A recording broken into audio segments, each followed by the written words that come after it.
Killing star ನಟ ದರ್ಶನ್ ಬೆನ್ನು ನೋವು ಇದೆ ಅಂತ ಹೇಳಿ ಜೈಲಿಂದ ಹೊರಗಡೆ ಬಂದು ಆಸ್ಪತ್ರೆ ಸೇರಿದ್ರು. ಆಪರೇಷನ್ ಆಗಲೇಬೇಕು ಅಂತಂದ್ರು. ರೆಗ್ಯುಲರ್ ಜಾಮೀನು ಸಿಕ್ಕಿದೆ, ಹೊರಗಡೆ ಇದ್ದಾರೆ. ಈಗ ಬೆನ್ನು ಆಪರೇಷನ್ ಮಾಡಿಸೋದಿಲ್ಲವಂತೆ. ಇಂಜೆಕ್ಷನ್ ಮೂಲಕವೇ ಬೆನ್ನು ನೋವು ಗುಣಮುಖ ಆಗಿದೆಯಂತೆ. ಹಾಗಾಗಿ ಬೆನ್ನು ಆಪರೇಷನ್ ಮಾಡಿಸೋದಿಲ್ಲವಂತೆ. ಸದ್ಯಕ್ಕೆ ಶಸ್ತ್ರಚಿಕಿತ್ಸೆ ಬೇಡ ಅನ್ನೋ ನಿರ್ಧಾರಕ್ಕೆ ಬಂದಿದ್ದಾರೆ ದರ್ಶನ್. ಫಿಸಿಯೋಥೆರಪಿ ಮತ್ತು ಇಂಜೆಕ್ಷನ್ ಅನ್ನು ಪಡೆದಿದ್ದಾರೆ, ಅದೇ ಸಾಕು.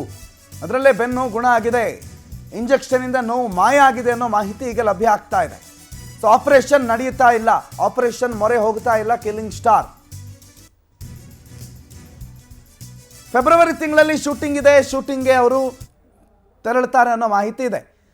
ಸೊ ಸದ್ಯಕ್ಕಂತೂ ಅವರ ಬೆನ್ನು ವಿಚಾರದಲ್ಲಿ ಸಂಬಂಧಪಟ್ಟಂತೆ ಆಪರೇಷನ್ ಮಾಡಬೇಕು ಅಂತೆಲ್ಲ ಹೇಳಿದ್ರು. ಅದಿಲ್ಲ, ಸದ್ಯಕ್ಕೆ ಆಪರೇಷನ್ ಏನಿಲ್ಲ, ಗುಣಮುಖರಾಗಿದ್ದಾರೆ. ರೆಗ್ಯುಲರ್ ಬೇಲ್ ಸಿಕ್ಕ ಮೇಲೆ ವೀರೇಶ್ ಬಗ್ಗೆ ಮಾಹಿತಿ ಕೊಡ್ತಾರೆ. ನೇರ ಸಂಪರ್ಕದಲ್ಲಿ ಜಾಯ್ನ್ ಆಗಿದ್ದಾರೆ. ವೀರೇಶ್, ಬೆನ್ನು ಆಪರೇಷನ್ ಮಾಡಿಸೋದಕ್ಕೆ ಗ್ರೀನ್ ಸಿಗ್ನಲ್ ಕೊಟ್ಟರು ಅಂತ ಸ್ವಲ್ಪ ದಿನಗಳ ಹಿಂದೆ ನೋಡಿದ್ವಿ. ಆದರೆ ಈಗ ಆಪರೇಷನ್ನೇ ಇಲ್ಲ, ಎಲ್ಲ ಗುಣಮುಖರಾಗಿದ್ದಾರೆ, ಬೆನ್ನೋವೇ ಇಲ್ಲವಂತೆ ಅನ್ನೋ ಸುದ್ದಿ ಬರ್ತಾ ಇದೆ. ಏನಿದೆ ವೀರೇಶ್? ಖಂಡಿತ ಪ್ರಣುತ್, ಈಗಾಗಲೇ ರೇಣುಕಾಸ್ವಾಮಿ ಕೊಲೆ ಕೇಸಿಗೆ ಸಂಬಂಧಪಟ್ಟಂತೆ ಈಗಾಗಲೇ ಕಳೆದ 6-7 ತಿಂಗಳ ಕಾಲ ಈಗಾಗಲೇ ಪರಪ್ಪನಗ್ರಹಾರ ಸೇರಿ ಮತ್ತು ಅದಾದ ಬಳಿಕ ಒಂದಿಷ್ಟು ಏನು ಬೇರೆ ಬೇರೆ ಪ್ರಕರಣಗಳಲ್ಲಿ ಕೂಡ ಏನು ಬಳ್ಳಾರಿ ಜೈಲಿಗೆ ಶಿಫ್ಟ್ ಆದ ಬಳಿಕ ಅಲ್ಲಿ ಒಂದಿಷ್ಟು ಹೈ ಡ್ರಾಮಾ ಕೂಡ ನಡೆದಿರುವಂಥದ್ದು. ಮತ್ತು ಈಗಾಗಲೇ ಕೊಲೆ ಪ್ರಕರಣದಲ್ಲಿ ಏನು 17 ಜನ ಆರೋಪಿಗಳ ಪೈಕಿ ಈಗಾಗಲೇ A2 ಆರೋಪಿಗೆ ದರ್ಶನ್ ಏನು ಒಂದು ಜಾಮೀನಿಗಾಗಿ ಯಾವ ರೀತಿ ಹರಸಾಸ ಪಟ್ಟಿದ್ರು ಅನ್ನೋದಕ್ಕೆ ಈಗಾಗಲೇ ಈ ಹಿಂದೆ ಕೂಡ ನಡೆದಿರುವ ಘಟನೆಗಳಿಗೆ ಸಾಕ್ಷಿ. ಯಾಕಂದರೆ ನನಗೆ ಅವಶ್ಯಕತೆ ಇದೆ, ಸರ್ಜರಿ ಅವಶ್ಯಕತೆ ಇದೆ, ನನ್ನ ಮೆಡಿಕಲ್ ಆಧಾರದ ಮೇಲೆ ನನಗೆ ಜಾಮೀನು ಬೇಕು.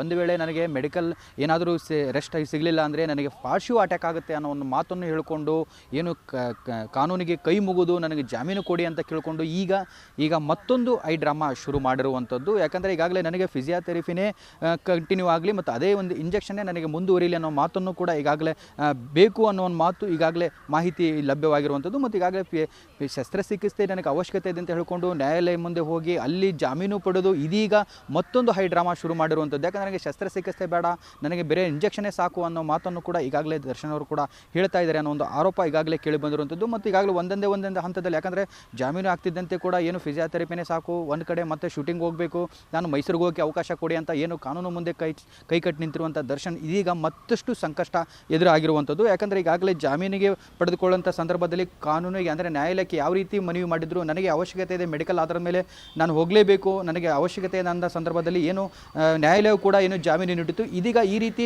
ಶಸ್ತ್ರಚಿಕಿತ್ಸೆ ಬೇಡ, ನನಗೆ ಇಂಜೆಕ್ಷನ್ನೇ ಬೇಕು ಅನ್ನೋ ಮಾತನ್ನು ಹೇಳ್ತಾ ಇದ್ದಾರೆ. ಅಂದರೆ ಎಷ್ಟರ ಮಟ್ಟಿಗೆ ಸರಿ? ಯಾಕಂದರೆ ಒಂದು ಕಡೆ ನೋಡಿದ್ರೆ ಕಾನೂನಿಗೆ ಅಂದರೆ ನ್ಯಾಯಾಲಯಕ್ಕೆ ಸುಳ್ಳು ಹೇಳಿ ಜಾಮೀನು ಪಡೆದ್ರ ದರ್ಶನ್ ಅನ್ನೋ ಒಂದು ಮಾಹಿತಿ ಈಗ ಹೊರ ಬೀಳ್ತಿರುವಂಥದ್ದು. ಮತ್ತು ಈಗಾಗಲೇ ಸುಪ್ರೀಂ ಕೋರ್ಟಲ್ಲಿ ಕೂಡ ಈಗಾಗಲೇ ವಿಚಾರಣೆ ಕೂಡ ಏನು ಆರಂಭವಾಗಿದ್ದು ಮತ್ತು ನೋಟಿಸ್ ಕೂಡ ನೀಡಿರುವಂಥದ್ದು. ಮತ್ತು ಇವೆಲ್ಲ ಚಾರ್ಜ್ ಶೀಟ್ನಲ್ಲಿ ಅಂಶಗಳನ್ನು ಇಟ್ಟುಕೊಂಡು ಈಗಾಗಲೇ ನ್ಯಾಯಾಲಯ ಮುಂದೆ ಈಗಾಗಲೇ ಸುಪ್ರೀಂ ಕೋರ್ಟ್ ಮುಂದೆ ಈಗಾಗಲೇ ವಾದ ಮಾಡಲಿಕ್ಕೆ ಈಗಾಗಲೇ ಲಾಯರ್ ಕೂಡ ಸಿದ್ಧತೆ ಆಗಿರುವುದು. ಮತ್ತು ಈಗಾಗಲೇ ಶಸ್ತ್ರಚಿಕಿತ್ಸೆ ಏನಾದರೂ ನಿರಾಕರಿಸಿದರೆ ಮುಂದಿನ ದಿನಗಳಲ್ಲಿ ದರ್ಶನ್ ಬೇಲ್ ಮತ್ತೆ ರದ್ದಾಗುವಂಥ ಚಾನ್ಸ್ ಕೂಡ ಇದೆ. ಈಗಾಗಲೇ ದರ್ಶನ್ ಪರ ವಕೀಲರು ಆಗಿರ್ಬೋದು ಮತ್ತು ಈಗಾಗಲೇ ಪ್ರಾಸಿಕ್ಯೂಷನ್ ಅವರಾಗಿರ್ಬೋದು ಈಗಾಗಲೇ ಎರಡೂ ಪ್ರಕಾರ ಈಗಾಗಲೇ ವಾದ ಮಂಡಿಸಲಿಕ್ಕೆ ಮುಂದಾಗಿರುವಂಥದ್ದು. ಮತ್ತು ಈ ಒಂದು ಶಸ್ತ್ರಚಿಕಿತ್ಸೆ ವಿಚಾರವಾಗಿಯೂ ಕೂಡ ಸಾಕಷ್ಟು ಗಂಭೀರವಾಗಿ ಪರಿಗಣಿಸುವಂಥ ಸಾಧ್ಯತೆ ಕೂಡ ಇದೆ. ಪ್ರಣೋತ್, ಥ್ಯಾಂಕ್ ಯು ವೀರೇಶ್ ಮಾಹಿತಿಗೆ.